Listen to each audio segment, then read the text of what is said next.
actually have to change this music at some point because I've been getting copyright claims on my live streams because of it.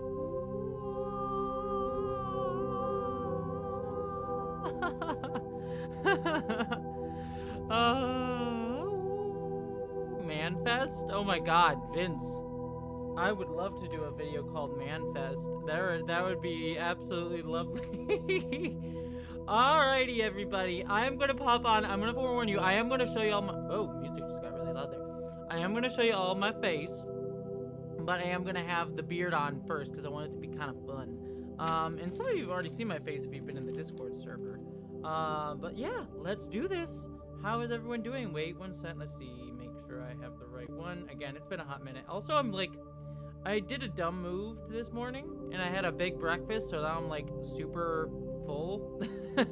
So I'm like super full and tired. So apologies. I didn't mean to be. Sorry if I'm low energy, but you all appreciate me because you're my friends. All right, I will be on. Let's see, where's the right one? There it is. All right. Oh, and Newt's gonna join us right now too. Okay, wait. Let's transfer in. Hello, everybody. Hi. How is everyone doing? Welcome. Now, where'd my music go? No, music, come back. There we go. There it is. Hello. I hope everyone's doing good today. Hello, Angie. Hello, Mary. Hello, Ingvar, Corey, JKRSSLR, Geek Filter. Yes, I saw your DM. I won't say what it is, but congratulations. That's awesome. Both on getting your apartment and on the thing that you sent me in DMs. We need to talk. Geek Filter, you and I will set up a Zoom sometime if you're cool with that, because we need to talk because we have a lot to catch up on, and I'm sorry that we haven't done that. DM me maybe this weekend if you're free. We can catch up and talk about stuff. Anyways, Books Track, good to see you. Silly, Sarah, good to see you. Quinn, sorry, I'm used to saying Sarah because there's another Sarah here, but Sarah A. Are you Sarah or Sarah? I wasn't sure which one that is. Let me know. Who else is here? Molly J, good to see you. Cyberquaker, oh, and Newt. Guess who's here? Look who's here. Here he is. Here's the little boy being all like a cat. By the way, I'm gonna have to play that Stray game soon because I want a Cyberpunk cat game. Maybe I'll play it. I need to finish. See, this is the thing. Anyways, we'll talk more. But I want to get back to my gaming streams on Saturday, and I need to finish Ocarina of Time. But I also want to finish Stray or play Stray, and also The Quarry. I really want to play The Quarry, so I'll have to figure that out. But anyways, how's everyone doing? I like the English pronunciation. Is English pronunciation? So I don't know which one's English and which one's not. Is the English pronunciation Sarah? That sounds more Englishy. So that sounds better. I'll say Sarah. Until you correct me. If that's wrong, just let me know, Sarah. Hi there, Nemo, Lisa, April. Who else is here? Meg, AJC, Diana, Lizman's voice, April the gay spaceship. I love that name. That is wonderful. If I missed somebody, Barry, good to see you. Alicia, good to see you. Chuck Z Lord, good to see you. They could be warm-ups. That Stray I could probably do on a whole stream or one or two streams. You're not wrong there. Martin Vanderberg. Awesome. Chaos. Would it really be Jessie's stream without a question of whether she's not? Yeah, I mean it's not a Jessie video or anything without me mispronouncing stuff. Kinda. Both is fine. Okay, sorry. If I get it, please, I want to make sure I respect your name. So if you're okay with Sarah, then I'll just use that. But apologies if that's making you uncomfortable. Is this Mirror Universe, Jessie? Kind of. Okay, so I have so many things. Hi, bud. Newt. Here, I'm gonna angle this so you can see Newt in here because he's just being all. Who's being all lovey-dovey? Who's being all lovey-dovey? Yes, you are. Yes. Hi, buddy. But I have a bunch of stuff that I want to tell you all because some cool stuff. Can I, well, now you're just looking at my boobs. As much as I don't mind that. So, oh god, what do I want to start with? Well, first off, let's do the face, because I know all you want to see the face. I'm going to be honest with you, and I talk about this in a video that I'm going to have coming out next week, which you'll all get on Friday. So, oh god, where do I even start? I have so many things. Hey, Michael. Okay, so, we'll start with the face. I just want to say I am going to have an official face reveal video that's going to be coming out next Friday for everybody, but you should be all getting it Friday. In fact, some of you have already seen it. I sent it to some of my mods in the Discord servers for just advice and stuff. But you'll all be getting it soon. I'm very excited about that video. And something I share in that video, and I'm going to share right now. is when I filmed that video, it was about 6 weeks, no, 5 weeks from recovery because I filmed it last week. My face now is 6 weeks out from recovery. So while I am still, while I am I am actually very pleased with how the result came looking out. There's still some stuff that's causing me a little bit of dysphoria, and I'll show you all what I'm talking about a little bit. So there's a little bit of like, scariness to like show my face, but I kind of want to be vulnerable about it because it's like, I know that this is a thing that a lot of people will go through with this surgery, and so it's like, I feel it's worth sharing that element of it. But yeah, so I'm going to show you, and I'll show you what I'm kind of insecure about a little bit, and just a little bit, like, not worried is the wrong word, but just sort of like, it's causing me, like, brain worries. Oh, good, Michael, good, yay, I'm glad. I'm glad you changed your name, yay. Mwah, love you, friend. Also, Luna, good to see you. So yeah, so let's just do this. I'm going to get over my insecurity. We'll do this here. And I'll show you all the fun stuff. Like, here, I'll show you one. By the way, close your eyes if you're scared of, like, it's not gruesome, but it's just like a cut. But close your eyes for just 2 seconds. But I have this lovely scar right up here. Look at that guy. It'll go down over time, and also my hair will cover it up for the most part. I kind of have my hair pulled back, so it's not covering up fully right now. But yeah, let's do this. Ready? Oh, I love Molly J. I love that phrase. Bring your gremlins. All right, let's do this. Wow. Here's my new face. This is what my new face looks like. Actually, I wonder if I can... Hi, new. Wait, I wonder if I can show you all the face comparison that I have. Because I did like a little face comparison bit. Wait, let's see if I can show you so you can see what my face used to look like. But the thing here, I'll explain this while I'm getting it. Oh, Newt, what are you doing, bud? Sorry, I'm getting used to being on live streams again, so apologies that I'm being weird. Also, if y'all have any questions or anything, please feel free to ask, because I'll love to answer it. Come on, what are we doing? You're okay. I love you, buddy, but I want to focus on other people, and my brain can only focus on one thing at once, and you're a cat, so you take all of my attention. Anyways, so here's my new face. So when I'm talking about, like, my insecurities, and I'll pull up the face, my face comparison, because I did a nice little face comparison. Aw, thank you. Everyone, you're lovely. I appreciate that. Yeah, I'm actually very pleased with how this came out. And where's my computer is all messed up now because I'm opening up a bunch of stuff. But just to show you what I'm a little bit insecure about. This is my one insecurity about this. Is, as you can see, I kind of have a little bit of jowls. Like, there's like a little bit of like jowlness here. And not to shame anybody with jowls, but it's just something that like touches upon my insecurities and things, like because of my own like weight history and things like that. And so, like, if I pull back my skin right about here to where it's a little bit more taut, you can kind of see my jawline. That's a little bit more tighter. And you can't really see it on this camera as well, but you can sort of see it when I look in the mirror. But that sort of like bothers me. And there's just like a little excess skin, like you see all this like excess skin here. That's just because of the surgery. When they like shave down your bone, your skin still stays. So it's like, oh, there's this excess skin for like less bone now. So one of the worries after surgeries like this is that there can be like excess skin, kind of like if you've had a lot of weight loss. And so that, hi Newt, what are we doing? You're gonna come in my lap, or you're gonna move around? Make decisions. I love you, buddy. So because I'm young, I'm just turned 30, which by the way I just turned 30, which is also another thing that happened. My skin elasticity will probably be fine and we'll pull it taut, but it's something that worries me. And then it's also like, if you get this surgery when you're a little bit older, there's a chance that you'll like have to do a facelift within a few like months, which or at least my insurance will cover, which will be kind of nice. But that's my only like concern of the surgery. Otherwise, yeah, exactly. Thank you, Nemo. That's exactly like, process of getting skin removal. I mean, I've had that AJC too. I have had skin removal for weight loss as well, which is why like the face stuff is like hitting my own particular insecurities. Because I used to weigh 300 pounds, and so I lost most of that until now I hover around 150, 160 pounds, which I think is a healthy weight generally.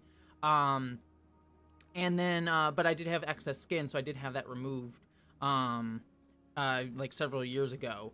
But it's just like with the face stuff, it's just like touching upon my own particular insecurity. So that's my own brain stuff going on there. I think it's great that Newt allows Jessie to share, right? Newt's the one. This is really, honestly, this is just Newt's live stream, right, bud? Look at his eyes. He's just staring right at it. Look up here.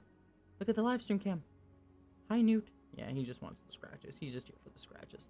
I haven't played stream, would like to when I have time. Yeah, like I said, I might stream it. But yeah, other than that, I am really, really pleased with how this surgery came out. Like, I will be honest, surgery recovery was hell. It was hell. Oh, thank you, Alicia. Happy belated birthday. I didn't realize you're so close in age. I think you were a few years younger. I turned 34. Oh, yay! Happy early birdie. Happy early birdie, Alicia. Happy early birthday. If you live in the Twin Cities, do yourself a favor and boycott First Avenue and all the venues that have Dave. Ah, that sucks. Really, Dave Chappelle's in Seattle right now? That makes me feel uncomfortable being in the same city as him. But we won't focus on that, but that's unfortunate. Oh, thank you, Tracy. Yeah, no, I am very pleased with this surgery. Hi, bud. I love you. But make choices, my friend. But yeah, I am very pleased with this surgery overall. Like, I have had a few moments the past, like, few weeks where things have started to heal, and I've looked in the mirror and I'm like, oh, I kind of see the face that I've, like, really wanted to see for a very long time. And it's just been super nice. And what makes me even happier is knowing that, like, I'm only at 6 weeks right now. So it's only going to get better over the course of the next 2 weeks. I mean, it takes, they say 6 months to a year for everything. Hi. Newt is just wandering around right now. It's lovely. So that's like, oh, he's in Minneapolis. That's still not great. I know, it is, like, I do look younger. It is, like, the, like, face makes me look young. Let me show you all. Sorry, my brain, I want to thank you for allowing me the grace to be weird today on stream. Part of the reason that I wanted to do a Patron one is because I feel more comfortable with all of you. And I know I'm going to be kind of, like, in my head because I haven't been live streaming for the past month or so for my first stream back. So I trust all of you a lot more than I trust, like, just everyone on YouTube. So thank you for allowing me to be a little bit off a little bit today. But I want to show you all. So I also want to tell you all some things that I've been working on. I have so many things. Stay weird. Thank you. I have so many things that I want to tell you all because I'm working on a few things that I'm, like, super pumped about. And I kind of just want to gush about it with all of you. So give me a minute because I'm trying to get my brain around what I want to talk about. But wait, let me show you all. So this is going to be from the video that I'm releasing next week. If I can find, where's the, yeah, here it is. So this is the video I'm releasing next week. And for the video, I actually did a conversation between myself pre and post surgery. So I actually filmed some stuff pre-surgery and some stuff after surgery. So some of you have already seen this. And let's see if I can get this up because I want to show you. I was very pleased with how this came out. Yes, okay. So let's do that. I just got to get it up on screen so you can all see it pretty well. Here we go. And then put in the video. Nope. 1 second. Sorry, everybody. This is device 5. Okay, that's 5. Okay, I'm going to show you all this. Okay, here we go. So, here's the video where I don't think you'll be able to hear it or anything, but like this is me like kind of talking to myself pre and post surgery right here, which I think is really kind of cool, and you can like see what I look like both before and after, and like the video cuts between us having conversations with ourselves. And I hate this angle because you can kind of see like I said, the things that make me a little insecure and just like the still recovering. And this was like literally a week and a half ago. So I've already changed a whole bunch from what even this was a week and a half ago. Also, this top looks really cute on me. I was just thinking. But like, there's the face. I love it. That's with all the makeup on. Yeah, exactly. Newt does the cat stealing, Elfie. To be fair, yeah, Seal, this is a fun project to like do, because actually, since I filmed the like pre-surgery stuff, I actually changed some of my thoughts on like what I wanted to say with the video. So the video kind of changed a little bit as I was writing it and performing it, because it's like I had to pre-film everything with me before the surgery. That's a weird face right there. But then I realized that like, oh, I have some things that I want to say a little bit differently now that I've had the surgery, and I kind of have slightly different feelings on it. But I kind of have to stick with what I worded everything as the first time, because I have to like have my own responses, because I can't go back and refilm, obviously. So it's been really kind of interesting to play with. And the video I play, it's a fun video, because the way I set up the video is just like, oh, it's a face reveal. So it's just me talking at camera for a few minutes. And then I just like, oh, let me put up a photo of myself. Like, look, here's just a picture of me before the surgery. It's fun. But then that picture of me while I'm not looking starts moving. So like I'd look away and then it starts moving. And then I actually like am pretending. And then I start to realize like, oh, my past self actually has something to say to me. And it becomes this whole thing. I think it's kind of fun. I'm like very excited about the video. So it like starts off kind of like just make people think like, oh, it's just Jessie talking about the surgery. Hi, bud. You just gonna sit there? Hello? Not even gonna look at me? You're just gonna look everywhere but me like I'm not here? Yeah? I don't even know if you can see Newt on camera right now. He's just sitting right next to me. He's literally right here. Hi. Yes. There we go. So yeah, I'm excited. That'll come out to you all on Friday. But that should be fun. Anyways, let me jump back. What else did I want to show? Okay. So wait, there was some other stuff that I wanted to show you all. Oh. Thank you, everyone. Thank you for the, is it a development of the idea where you interviewed your pre-transition self, but taking the opportunity to film before and after with the benefit of foreknowledge? Yeah, see, so the conversation, you'll see when I get into it, but it's kind of the pre-surgery, what you start to realize as you watch it is pre-surgery me. Let me transition back. I don't need to, I didn't really need to make this necessarily, hi, Cheesy Pie, just about the video, but, the concept with it was that pre-surgery me comes in kind of like, what's the right word? Antagonistic to post-surgery me, and starts interrogating myself about like, well, why did you get this surgery?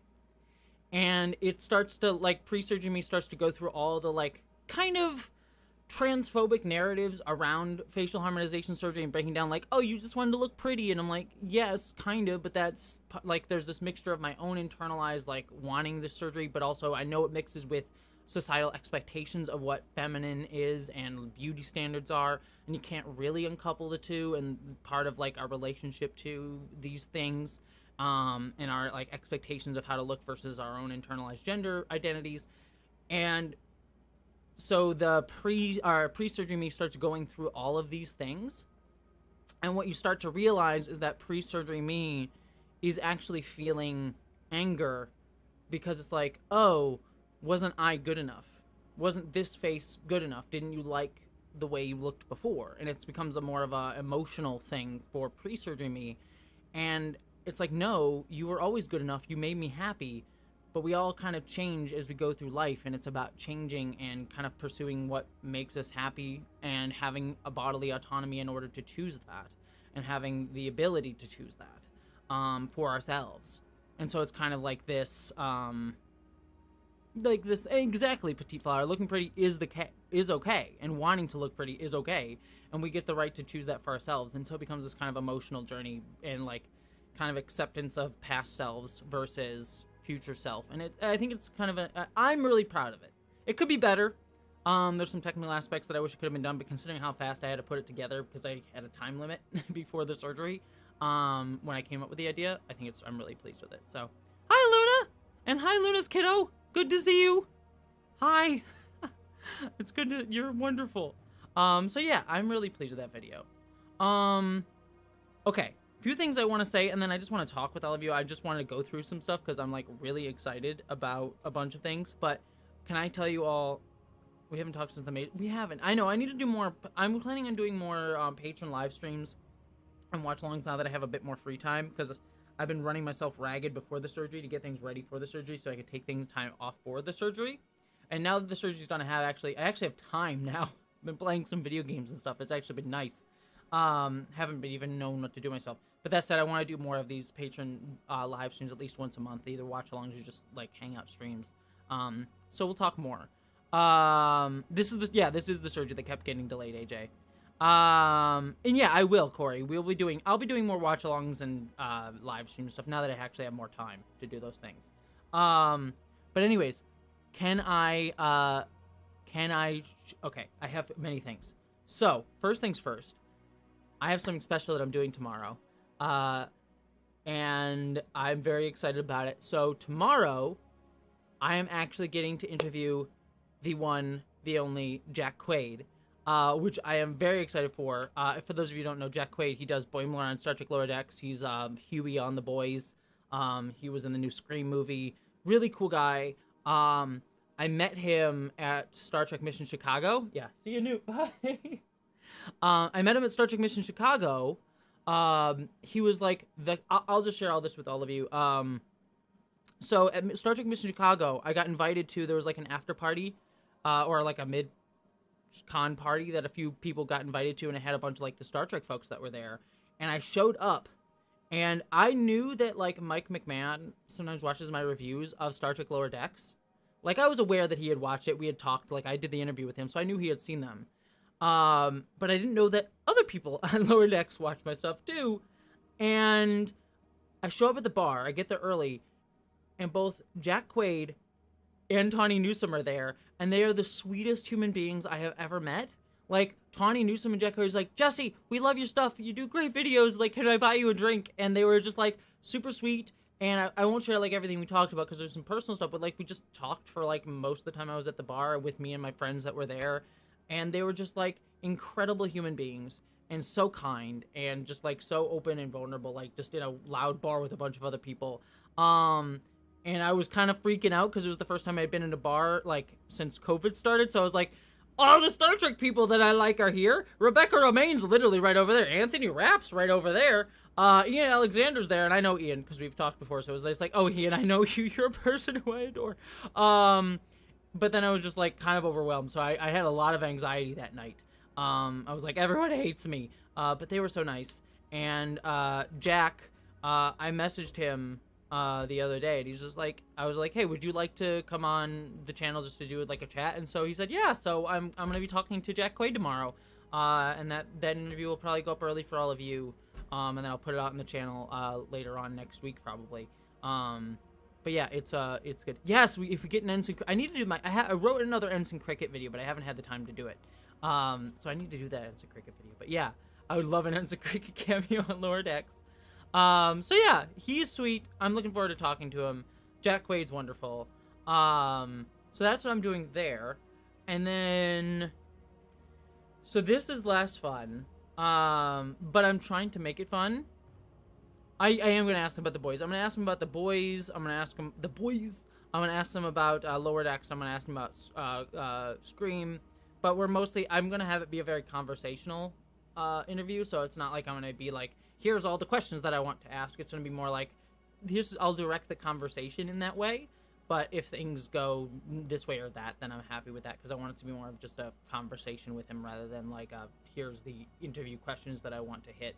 But yes, okay. So this is less fun, and I swear I'll just hang out a bit. But I just have so many things that I want to show you because I'm like working on some stuff. And I'm excited to share with people. So this is slightly less fun.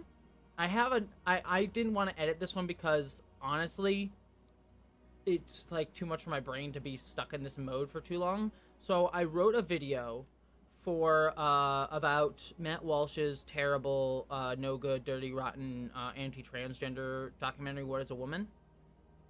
So it's gonna be 2 videos, but I'm gonna try and do some fun stuff for it because fun to make like a terrible topic actually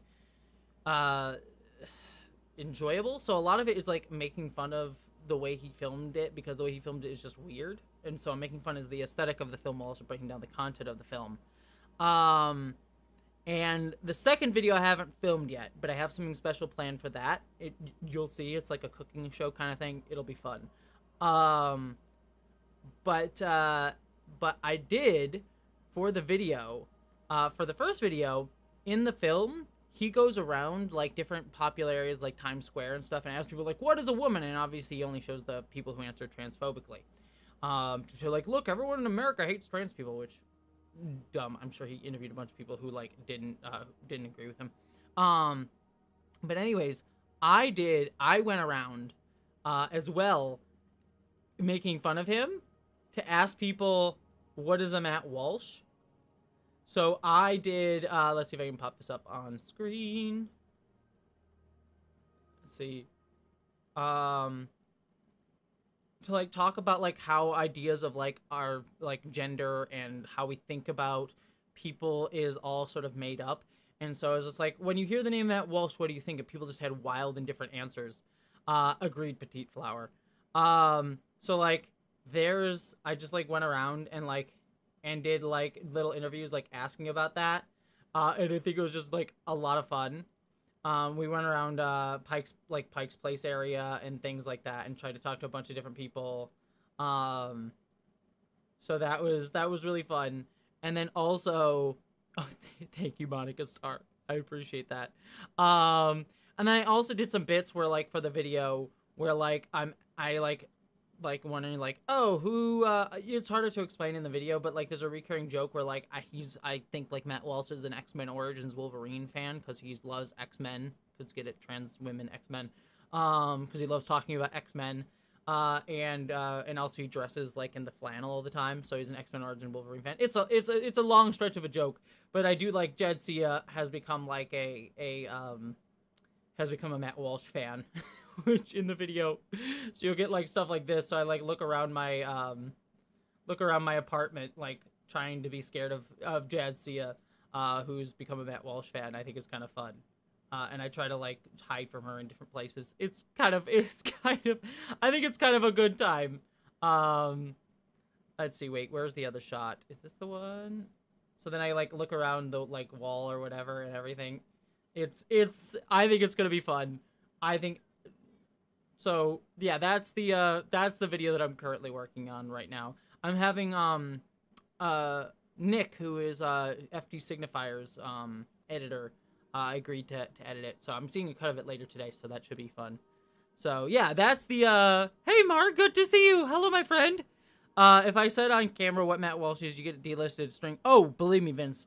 Well, the first video on Matt is gonna be just on how the film sets itself up and frames itself to its audience, how disingenuous the film is. So the first video is just on how he frames his argument. Is like, I'm just asking questions, when clearly he's being very manipulative in his editing and how he set up his interviews and things like that. So that's the first video. Then the second video is actually going to be going in bit by bit and debunking each and every one of his arguments and how he uses his arguments and narrative to build up a frame of instilling of justifying violence against trans people. And so, like, that's the second video. So that's the video. I'm trying to make it fun, but the second video will literally end on, like, look, I've been trying to make this jokey and fun because why not make fun of a fascist? But he's also a fascist, and we need to be clear about that. So that's the that is the thing. Thank you, Lisbon's voice. Walsh did interview trans people, but he did it under... Yeah, exactly. That's the thing I was talking about, Petite Flower. Let's see. Yeah, he is being a Tucker Carlson, Monica. Anyways, I have to... Oh, Ingvar! Have a good night. You are lovely. It was good seeing you, my friend. I'm trying to think if there's... Oh, so last thing that I'll share, and then we'll just hang out for the rest of the... I'm going to stay on for at least an hour, so we got another half hour or so. But last thing that I just want to share with all of you, that I won't go into too much detail yet because it's still being worked out and planned out. But as many of you know, I have been trying to... I've had a dream to, like, actually write fiction and actually write, like, films and short films. So I am currently working on a project that will either be a short film, but I'm also pitching it as a web series with the short film that I want to film being the first of several episodes. And I think it's going to be really cool, and I actually have a producer for it. I won't say who yet because I don't want to announce their name without their being okay with it, but I'm working on it. Maybe it'll go nowhere, but I'm currently working to pitch it to a bunch of different places to see if they'll actually help fund it. And then if I can't find funding, I'm going to try and self-fund it.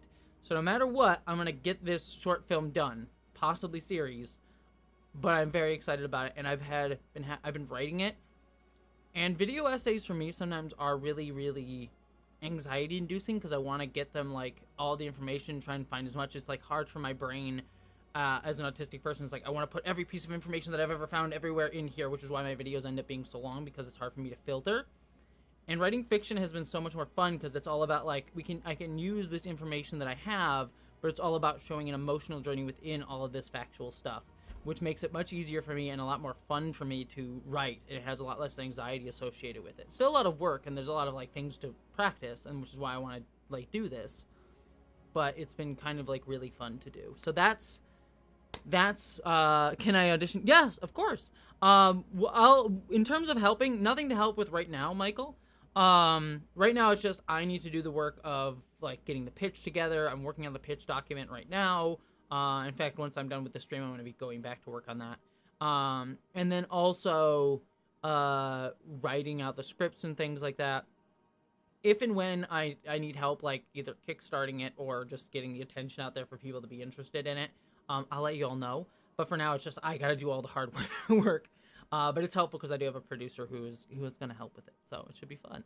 But yeah, once we do auditions and stuff, but that's a ways off, AJC. If like my hope is to try to be aimed to film this early next year would be the goal. So we're a ways off from that. First, it's about getting it written and getting funding. Those are the two big things. So, anyways, that's everything that I'm working on right now. Matt Walsh videos coming out, Face coming out videos.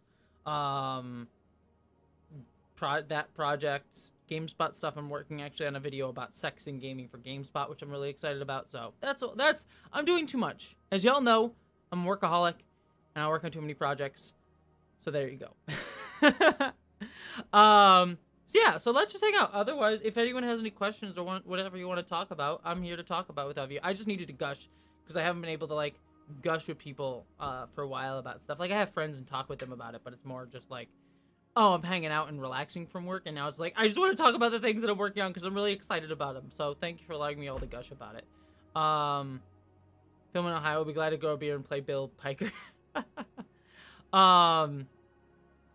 See, someone asked what the themes. So I don't want to spoil too much about it, but think it's gonna be on. Think of the basic concept of the show is Severance. If you've seen the TV show Severance, the Apple TV show Severance, which I love, my favorite show of this year, by the way. It's like Severance. It's basically Severance, but with more of a focus on gender, identity, and the metaverse. So it's basically if you took the concept of Severance and kind of put it in the far future and have it be more focused on like issues of identity and in our metaverse future where we all live online, what does our identity mean in a hyper corporatized world is kind of the idea of what it's going to be. So it's kind of evolving the idea of Severance into a more like hyper capitalist post metaverse world is kind of the idea. So you have to watch Severance. Severance is great. Yeah, research is always difficult, AJC, especially for me. I always have way too much that I want to research. Michael, have y'all watched it? Oh my god, yes, Michael. Everything Everywhere All at Once, easily my favorite film of this year. I've watched a bunch of movies this year. Some are really great. I'm trying to think of like other ones that I've seen. Leo Grand. I forget the whole title of the movie, but it's like something Leo Grand. That one's a great movie about sex work and talking about sex work. So that's a really great one. But The Northman was also good. What else? There was one that I just watched. Hustle with Adam Sandler was a really good movie, even though I'm not a sports person. Watched it with a friend who is a big sports person. Emergency I loved. But out of all of them, Emergency. Oh, Boiling Point. I did a video on that. Boiling Point, fantastic. I adore Boiling Point. If you have not seen Boiling Point, go watch Boiling Point. It's great. But Everything Everywhere All at Once, mwah, easily the best of all of them. I adore Everything Everywhere All at Once. far and away my favorite film of the year, and I really hope it gets nominated for a bunch of stuff it deserves to. Oh, yay! Got a PS5. Hell yeah, PS5 is fun. What have I been playing on it? I've actually been playing a lot of, actually right now I've been playing Power Washer Simulator. Super relaxing. I've been watching TV shows and playing Power Washer Simulator, which is like one of the most relaxing times I've ever needed. I've been able to have. Good luck to you, Leo Grand. That's it, Barry. I love that movie. I misread 30 minutes of your beautiful new face. Instructions vague. Oh, it's okay, Andrew. Mwah, you're lovely. I'm sorry about that. That was my bad. Corwin, question about platforms. On your Patron, have Nebula and, of course, YouTube. What is the best platform to watch you on for monetization and algorithm? It's difficult to say, to be honest with you, because I don't get, what's weird with Nebula, well, I appreciate that, and I do get money for it. I don't get to see the statistics on that. Like, I don't get a view, like, the back end of that shows me no statistics or anything like that. Like, I don't know what the views are. I don't know how well the videos do on there. All I get from them on Nebula is, like, they send me a lump sum every month of, like, here's how much money you made based on how many views you've had for your content on Nebula. And generally, that is less than YouTube.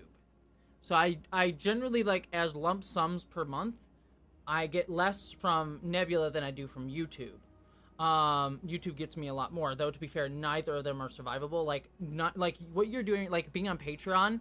Patreon supports, like, some months are there, it could range or shines on YouTube, but, like, most of the time, like, Patreon supports like 80 to 90% of my income. And so, like, supporting me here is already the best thing that you can do.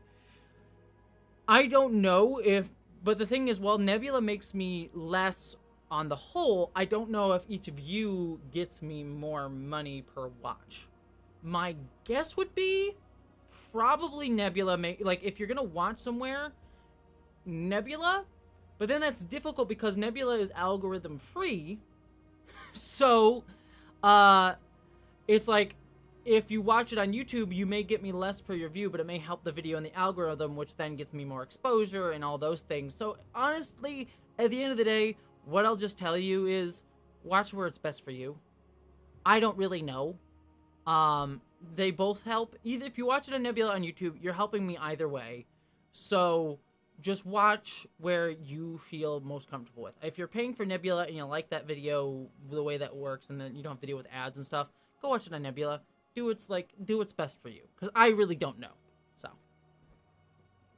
So that's long and short of it. That's my advice. I honestly couldn't tell you which one would help me overall. Both help me. So either way you watch it, that's easiest for you. Please feel free.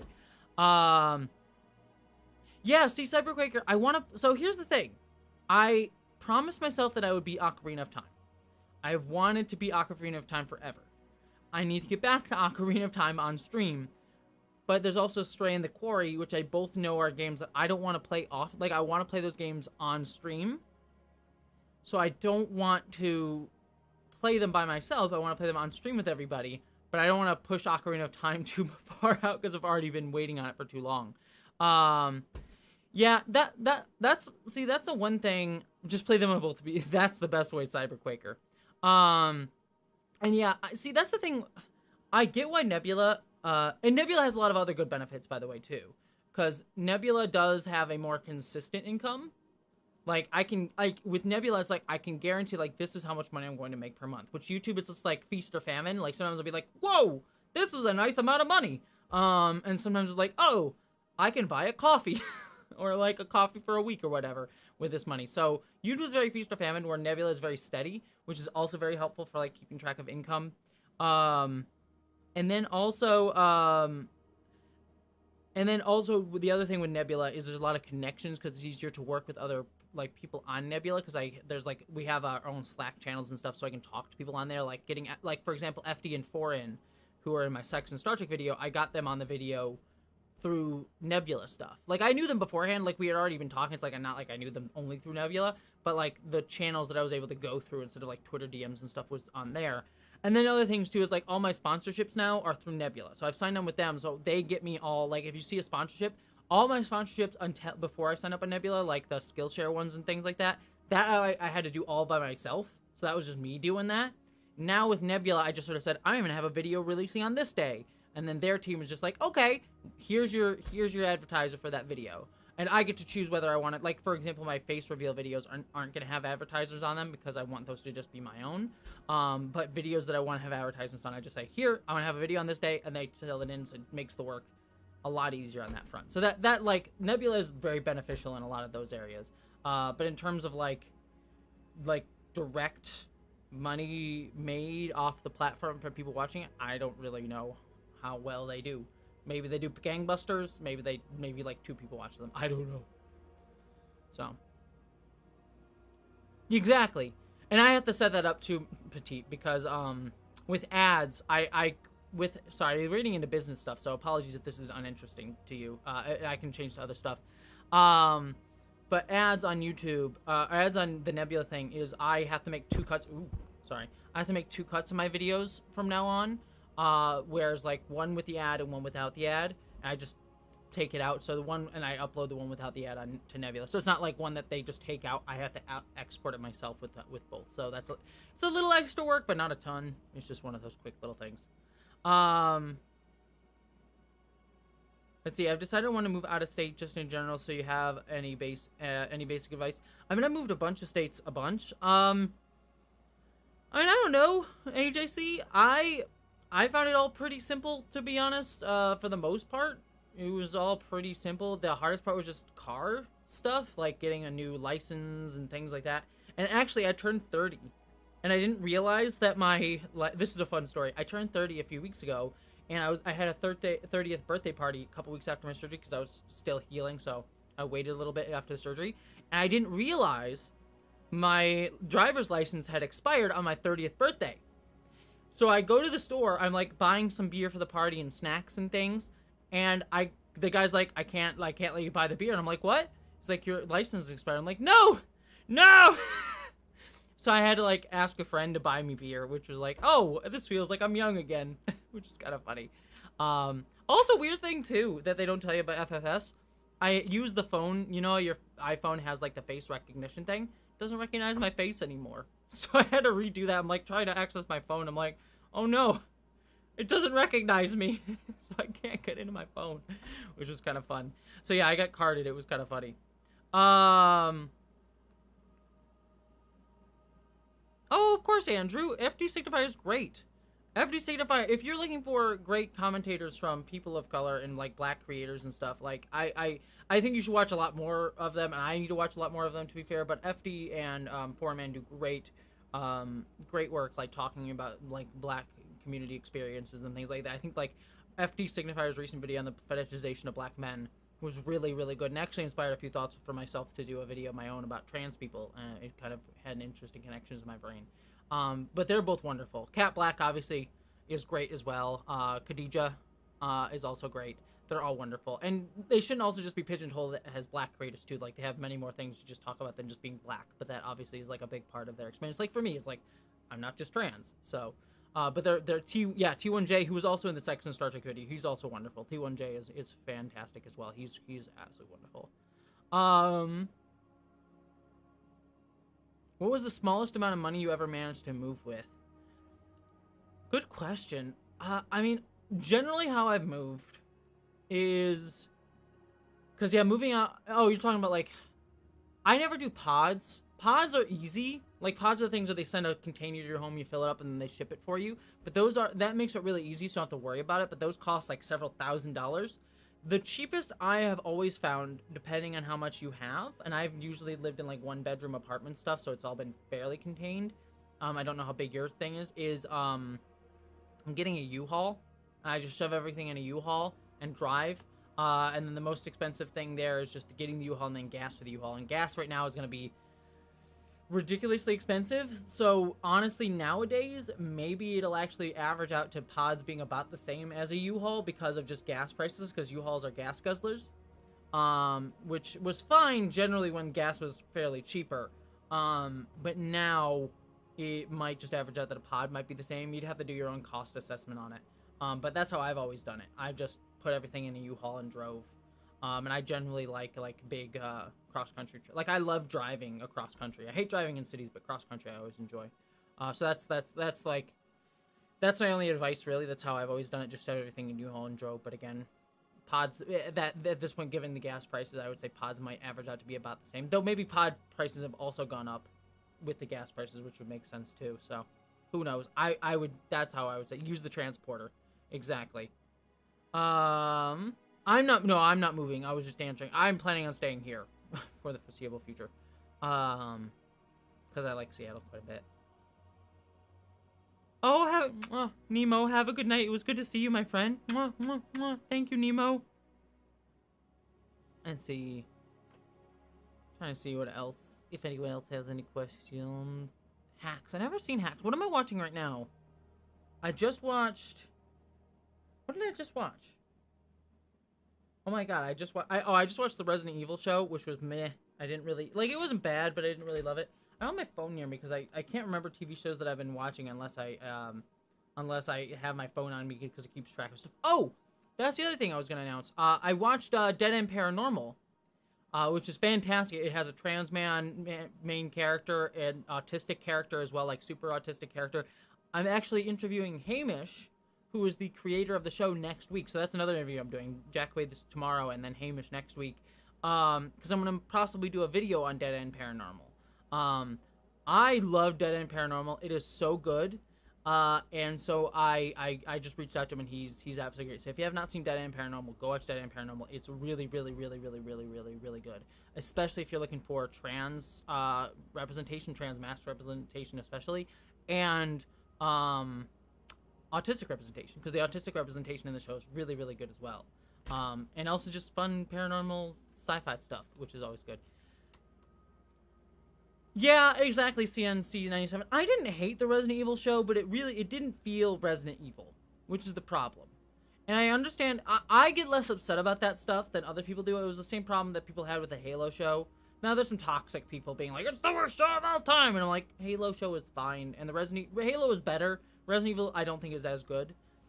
And I am less precious with adaptations being one for one with the thing that they're adapting. Just because it's like, oh, I'll just go watch, like, if I wanted the Halo story, I'll just go play the Halo game again. I don't feel like I'm losing anything, by having the story not be the exact one for one. But I do understand people's, like, anger at, like, oh, I was anticipating, if you're gonna put the name of the franchise on this, make it about that thing. I personally think the Halo show actually, like, developed the themes of Halo in a really interesting way, but it didn't necessarily need to be Halo to do that, so, but yeah, I'm less cynical about it, but I don't know. The Resident Evil show is just like, it's not Resident Evil, and I'm not upset about that necessarily, but this is not as good as Resident Evil. It's just like you said, like a YA zombie story. And I'm like, Lance Reddick's great in it, but it's just like, it's a standard YA, like, zombie story, and there's nothing particularly special about it. It feels like very Hunger Games-y kind of thing. And I'm just like, it's fine. It existed. I have no strong feelings on it one way or the other. Whereas, like, Resident Evil is bonkers crazy weird. And I love bonkers crazy weird. I'm very excited for the Resident Evil 4 remake. In fact, I want to do on stream too. I have VR. And I want to play Resident Evil 4 VR on stream sometime. That might be fun to do. But then, yeah, Lance Reddick's great and everything. Fringe. I've been wanting to rewatch Fringe, right? Fringe is so good, and he's great in that. I love Lance Reddick in Fringe. Though everyone in Fringe is great. Like, literally everybody in that show is great. You go back and rewatch Fringe. Maybe a video on it at some point. I've been wanting to do... I have a few videos that I want to do. I'm planning on doing a video on Caprica, the Battlestar Galactica spin-off show, too. Because, I'm rewatching it because it's very similar to the show that I want to do, the thing that I'm writing. So I'm using it to get inspiration. And it's been like, oh, I want to rewrite a video about Caprica, because Caprica's so good. It was actually very, very good, ahead of its time, honestly, in a lot of ways. I think the bar with video game adaptations, just expect the low bar, just if they had Resident Evil. Yeah, but the thing is, like, there's been some really decent video game adaptations lately. Like, Castlevania's great. The Castlevania show is fantastic. Arcane, as well, is fantastic, mostly in animation. I would even argue I like, while they're not fantastic, the Sonic 2 I think is actually great. Sonic 1 I was kind of meh on. I actually really enjoyed Sonic 2 quite a bit. It was, again, not amazing, but I enjoyed it. Detective Pikachu, though, I loved. Detective Pikachu, while not a one-for-one with the game, though I know there's a Detective Pikachu game, that actually felt like the world of Pokemon evolved in an interesting way and actually did interesting stuff with that world. Rather than it just be like a lazy, like, Pokemon cash grab. Like, that felt like that was a movie that only could have been Pokemon, and I liked what it did. Was it perfect? No. It was still not a great movie, but I thought it was really solid. I really liked Detective Pikachu quite a bit. So I think there have been, like, pretty high bar video game adaptations. Like, honestly, Castlevania and Arcane, I think, are some of the two best, like, shows, period, of the past few years. Like, I'm not even being, like, best video game adaptations. Like, there are some great TV shows. Hands down, no qualifiers. So the bar is, I think, has been set pretty high. Vox Machina, I did a review of Vox Machina. I love Vox Machina. I want to listen to the podcast really bad, but there's so much. There's so long. I know people say start with Campaign 2. But it's like, I love the characters of Vox Machina. I kind of want to start with Campaign 1. But, yeah, Arcane was awesome. One of the most political shows. Like, if people are jonesing for a Game of Thrones thing, I loved it. It was very down for the revolution. Like, Arcane was just, it was like, was here for the revolution, and I was loving it. Yeah, like, Silco was a great villain. I liked that he was very sympathetic.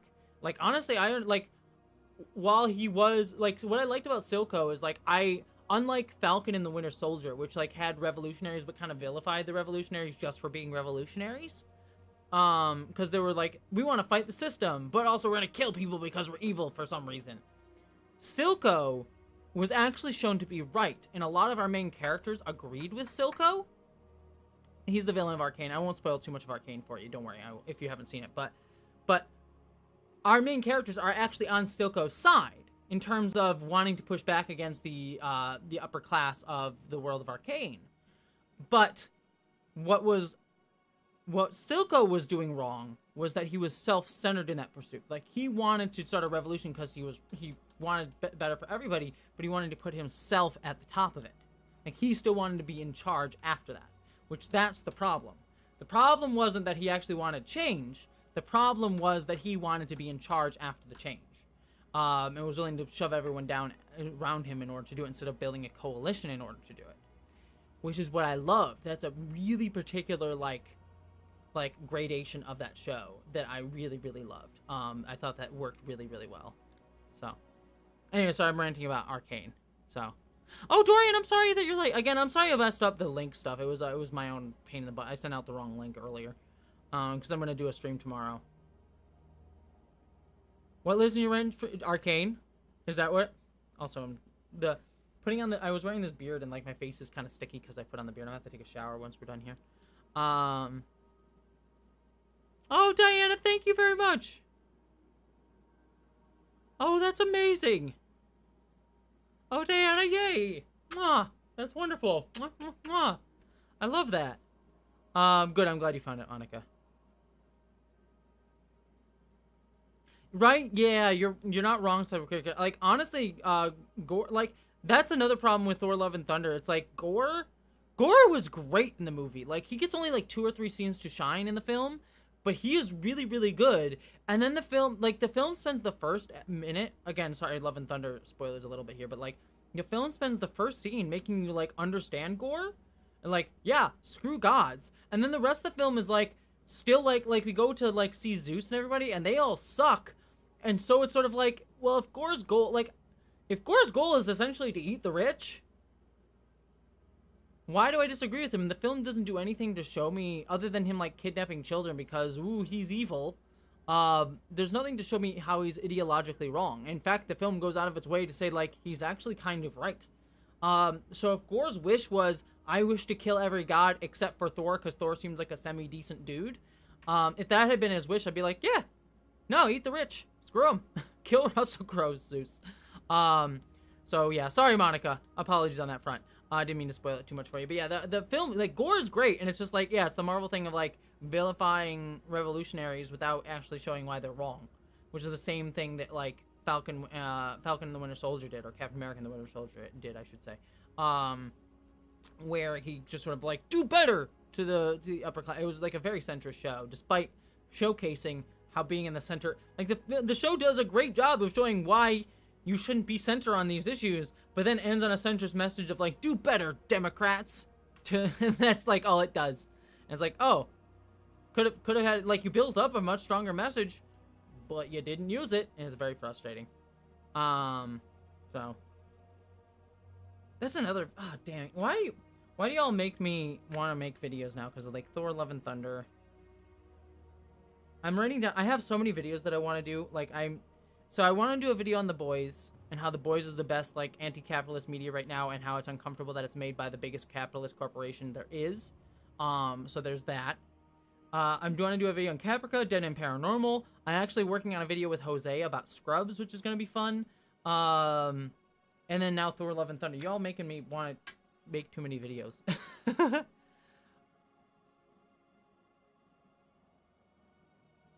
Do you ever find your dysphoria getting in the way of opportunities you want to take advantage of? No. Not really. I think the only thing that I've had dysphoria about lately is, like, I wanted to do my Matt Walsh video. I wanted to film it sooner, but I was still healing from surgery, but I feel like that's understandable, and that's the only, like, dysphoria thing. Yeah, not really. Maybe earlier. I do think that, like, my career in... Because I lived in Hollywood for a long time, but I wasn't able to get a lot of big jobs in Hollywood. Not because I think, like, of anything expressly discriminatory, but my own, like... Well, I wanted to focus on my own transition first before trying to pursue anything else, and that took a lot of my time and focus. So, I mean, there's in a way that's discriminatory about how much a lot of trans healthcare is gatekept and how much time it takes to get a lot of trans healthcare. So there's that element of it. But in terms of, like, my own, being in my own head, preventing me from taking an opportunity outside of, like, wanting to start transition, no, not really. Not now. Not anymore. Yeah, so... Another vote for The Boys. I do want to do The Boys. And I'm talking to Jack Quaid. See, the thing is, I actually spoke to Jack. Initially, he was like, oh, I want to do a video on the Boys, which is why I want to talk to you. But now I'm just sort of like, well, I think I'm just going to talk to him about other stuff and release the interview, and then I might incorporate elements of that interview into the video, depending on what he says. But yeah, we'll talk about that. Because, yeah, one of the things I want to... sorry, this is me ranting about it. But one of the things that I want to change about... I saw that about Quad Ball Fox. I'll talk about that in a second. One of the things that I wanted to talk about with The Boys one was, like, my uncomfortability with how they framed the episode,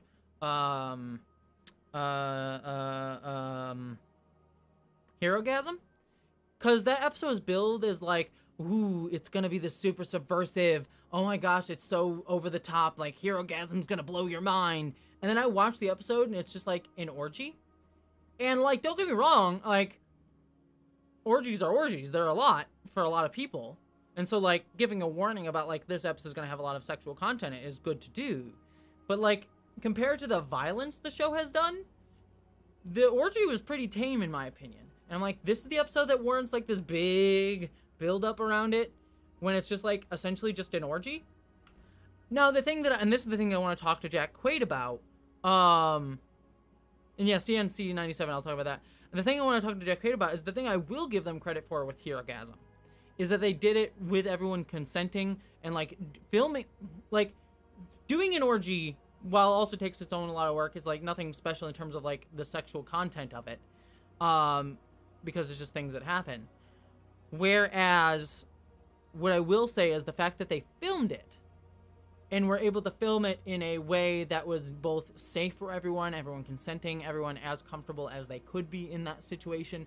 That, I will say, is a lot of effort and a lot of work, and that's what I want to talk to Jack Quaid about. It was like, being an actor, working in that environment, what was that like, and how comfortable were you? And that, I think, is something to be praised about the show. Like, doing all the... I know they had a lot of, like sex coordinators, and making sure everyone was safe, and things like that. So that is commendable. The marketing around it I found to be very upsetting. But, so. I have not read the comic book The Boys. I do know it's very edgelordy, Monica. But I do want to read it. Yeah, Jose is great. He and I have spoken, and Jose is wonderful. And, Yeah, a lot of Scrubs' humor is like, I watched a few episodes and like Scrubs' humor is super dated now, which is upsetting. I love Scrubs, but it is super super dated. And my video is probably going to be on JD and Turk, and the very homophobic vibes of that storyline, because a lot of it was like, we're just guy friends, we're not gay though, and they're like very very uncomfortable with ever possibly being seen as gay because it sort of like dilutes their masculinity, especially JD, who is like a nerdy guy who is always like trying to like affirm how manly he is a lot of the time but never actually can. And so he becomes like this beta, quote unquote beta male character who like is made fun of for the fact that he is a quote unquote beta male. Like that's where a lot of the humor of the show is. And so this sort of denial of like, we're not gay, sort of has this sort of like wanting to like be a tough guy sort of thing, but oh look, only beta males can be gay and look at the soft boy. Like it has like a lot of that undertone to it. And that's what my video is going to be on. And so I'm going to kind of connect it with Jose, who's doing an overall retrospective of Scrubs. So that'll be kind of like what we connect on. So exactly, a lot of misogyny of Dr. Cox mocking JD by calling him girls' names too. Exactly. So there's like a lot of like internalized misogyny. Oh, he's less of a man, so he's just a girl. Yeah, a lot. Like I used to love Scrubs as a kid. I used to honestly, between Scrubs and Star Trek Enterprise, those are like my big shows growing up. Like all of Star Trek and Scrubs. And then Lost was probably the other big one. And of all of them, I feel like Scrubs is dated the most. So Jose's channel name is Jose. Jose is great. If any of you have not started watching Jose, go watch Jose. His videos are fantastic. He also just did a crossover with Zoe B, who's also great, and I did a voiceover for their video. They did a video on like like conservative kids books, and Matt Walsh is one of them, which is why they reached out to me. And then we're gonna all kind of like cross promote each other within my own Matt Walsh video sort of stuff. So yeah, should be fun. Yeah, Jose with with the accent on the E, is how you say his name. I'd highly recommend him. Both him and Zoe B are fantastic YouTubers. Yeah, I agree, Andrew. Scrubs is the best one. What, like the episode where like Dr. Cox becomes is depressed because he watched I think 3 or 4 of his patients die, and it wasn't like entirely his fault. But he loses 3 or 4 patients all at once. Yeah, it's that those episodes are great still. Those still hold up pretty well. So yeah, the image exactly. Yeah, the Jose's image is a blue jay. That's him. You're on the right channel there. Yeah. Ooh, I didn't really think about that. Cyberpunk like downplays the issues of nurses, and like Carla's always kind of downplayed as a nurse too, and like she like has moments she stands up for that. Where like I think there's an episode where Turk says like my wife is just a nurse or whatever like that, and she gets very upset and pissed off about that, rightly so. But that's only like 1 episode in like seasons of episodes, so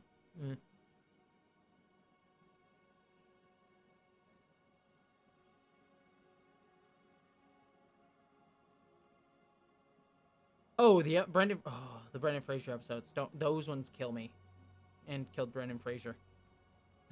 Oh no, I'm a terrible person. I've been going for an hour. Thank you, everybody. I'm finally like, thank you for letting me like find my live stream sea legs again. Is there anything y'all want to talk about before because I actually have a bit of work to do, but I wanted to do this live stream to sort of like go over everything that I'm working on, say hi to all of you. I'm gonna try and do this more regularly, from now on. Like I said, I was saying earlier in the stream, like I want to do more streams with just patrons, where it's like either every month or either do another watch alongs, which you were doing a few months ago, or just like this where we just hang out for an hour or two. Because I want to like make sure to like connect with all of you a lot more. Because I love this community and you all like support me, and I like want to like make sure that this community is like knows how much I care for all of you, and we get to hang out and do more stuff together. So yeah, I think that's my plan going forward.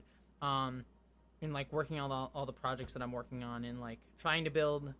I've been like working myself really hard lately, but now I'm trying to like not necessarily slow down may be the right word or the wrong word, but like make sure I take more time to not be a workaholic and just take care of myself. And then also work on a few other projects, like the short film project that like just like gets me to do like other dream projects now that like YouTube is something that like I kind of have a better handle on, and I have all of you supporting me and helping me do these things. Like, thank you for that. Like, I'll just end on this. Thank you for supporting me, because like the fact that I don't have to worry about YouTube income, like I have you guys to like help me, and that there's like a strong community and strong support, means a lot, because it's like, oh, I can also work on this short film thing, and that feels affirming, while also getting to do all these other cool projects and working with other cool people. Yeah, I really appreciate it. Thank you, everybody. I really do appreciate it. Yeah, that's my. I am a overworker, Cappuccino Crafts. I'm very much an overworker. So, any hopes for season 3 of Lower Decks, Alex Miller? Okay. I cannot say, but I actually, when I was hanging out at Star Trek Mission Chicago, one of the producers who I met there on Lower Decks accidentally let slip one of the things that's going to happen in season 3, and I'm very excited for it. Let's just say it's a character coming back that I am very excited for, a OG Star Trek character coming back in that show that I'm very pumped for. In terms of other stuff, I hope they do a time travel storyline. I love time travel storylines, especially I think Lower Decks should do something fun. I don't know. I'm just excited to see what they do. I just want to be in it. More than anything, I just want to like voice a red shirt in that show. If I ever got to do, my one dream in my life, besides being able to direct films, like I want to be able to direct and work on like things myself, is I just want to contribute to Star Trek. If I do those two things in my life, contribute something to Star Trek, whether it be writing an episode, directing it, or just like doing or being a red shirt. If I do that, I get to direct and make like fiction works and like more of my this YouTube stuff, which I love doing. Like, if I get to do those things, then I feel like I will die happy. So, thank you, Corey. I want that so bad. That would be so much fun. I don't know if they could ever do it. I mean, they could do that idea, Corey, like the Strange New Worlds Lower Decks crossover, but it would take a lot of coordination, especially with their like time schedules, because the way they'd have to do it. Sorry, this is one. I'll say this and then I'll sort of wrap out. What I would love for a crossover to do would be in the background of one Strange New World episodes, like people are walking in a corridor and we just see them in the background, is we see Tawny Newsome and Jack Quaid playing Mariner and Boimler, just in the background of Strange Worlds. Like, they're not drawing attention to, we just see them in the background. Like, eagle-eyed fans would see it, but people just watching the episode wouldn't notice. And in one scene, have Mariner be on the bridge, and like Captain Pike just says something, he's like, oh, like redirect the phasers or whatever, and you just see a quick shot of Mariner at the bridge console being like, aye, Captain. And then at the end of that episode, they defeat whatever the problem is of the episode, but there was like some inexplicable thing. It's like, oh, like our phasers got fixed inexplicably. You don't know why, but like something happens that they can't really explain, but they're just like, oh, that's cool. And then the episode goes on. And then the next season of Lower Decks, we see Mariner and Boimler time travel back to that episode, and we see that episode from their perspective, including the little bits that I've seen. Like, at one point, Mariner has to take over a console on the bridge, and that sequence with Captain Pike happens from the Lower Decks episode animated perspective. And we learn that Boimler was the person that actually fixed or did whatever to the ship to help them, like, save the ship. And we learn all that in Lower Decks. So that if you watch Strange New Worlds but don't watch Lower Decks, you don't need to worry about it. Like, you won't miss anything. Like, it's a subtle crossover that if you're not a fan of Lower Decks but watch Strange New Worlds, it will, like, just go over your head and you'll never notice it. But if you watch Lower Decks, then you'll be like, oh my god, and you'll see like these little pieces connecting, and that'll be kind of a fun little crossover. Like, that would be a lot of fun, because I think that's how you could do a Lower Decks crossover without it being like in your face. Because the problem with doing a crossover with Lower Decks, besides just the animation stuff, is that like more people watch the live action stuff than they watch the animated stuff. So if you do a crossover, you'd have to really do it in the way that like people who don't watch the animated show can still enjoy it. And I think that would be a subtle way to get Star Trek fans excited without like making the people who watch the live action stuff, only the live action stuff, be confused. So that's how I would do it. So yeah. Thanks, Corey. One day I just want to write for Star Trek or work on Star Trek. So that's my hope with the short film that I'm working on. Like, legitimately, my hope with the short film that I'm working on is that I can be like, here's this thing that I made.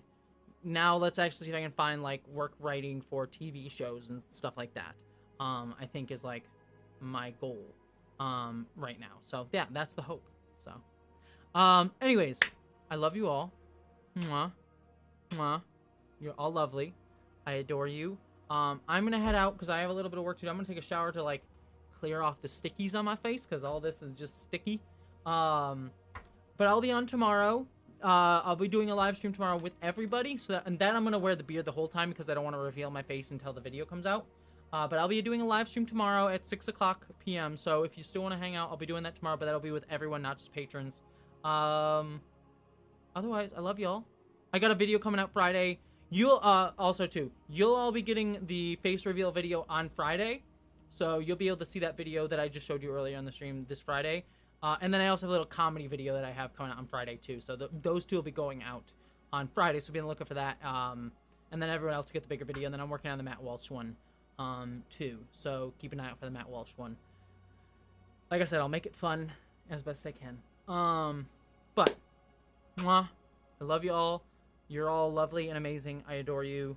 Mwah. Matthew, CNC, Alex, SKM, Corey, AJC, Angie, Michael, Celestial Wizard, Cyberquaker, Cappuccino, Fox, Marg, Starving Phoenix. You're all lovely. I'm sorry if I missed someone saying someone's name. Mwah, mwah, mwah. I love you all. Take care of yourself. I will see you all hopefully tomorrow. If not, I'll see you when I see you. Mwah. Thank you, everybody.